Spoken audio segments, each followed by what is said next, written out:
Hello everyone. Today we are going to discuss about the National Research Act. Let's see what is the exact mean of this. The National Research Act is an American law enacted by the 1993 United States Congress and the signed into law by the President Richard Nixon on the July 12, 1974. The law was passed following a series of the congressional hearing on the human subject research, which is directed by the Senator Edward Kennedy. The other name of this act is the National Research Service Act of the 1974. The This act is also known as the National Biomedical Research Fellowship, Trainship, and the Training Act. Now, next, the National Research Act is created by the National Commission for the Protection of the Human Subject of the Biomedical and the Behavioral Research to develop guidelines for the human subject research and to oversee and regulate the use of the human experimental or experimentation in the medicines. The National Research Act gained the traction as a response to the infamous Tuskegee syphilis study. Let's see the provision of this act.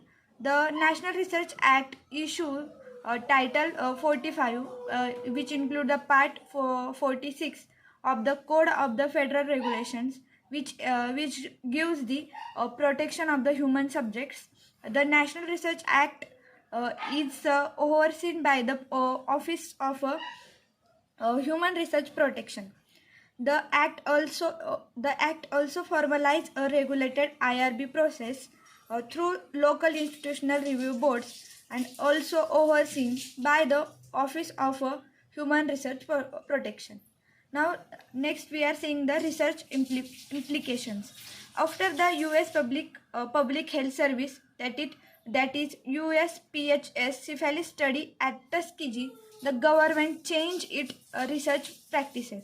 In 1974, the National Research Act was signed into the law, creating the National Commission for the Protection of the Human Subject of the Biomedical and the Behavioral Research.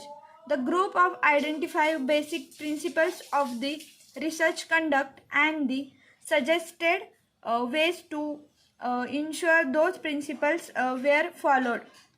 In addition, the commission is also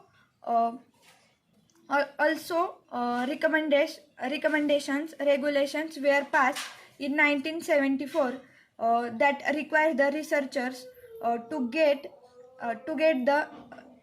enough voluntary informed consent from all the persons taking part in the studies done or the funded by the Department of the Health, Education and Welfare.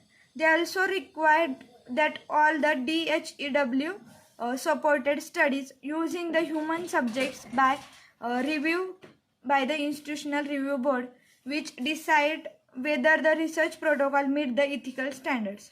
The rules and the policies for the human subject research have been reviewed and revised many times since they were the first approved, and the efforts to promote the highest ethical standards in the research are going on. An ethic advisory board was informed in the late 1970s to review the ethical issues of the biomedical research.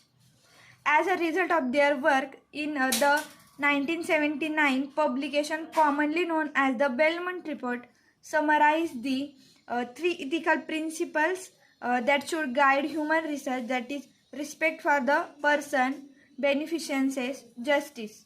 From the 1980 to 1983, the President's Commission for the Study of the Ethical Problems in the Medicines and the Biomedical and the Behavioral Research reported every 2 years on the adequacy and the uniformity of the federal rules and the policies and their implementation for the protection of the human subjects in the biomedical and the behavioral research.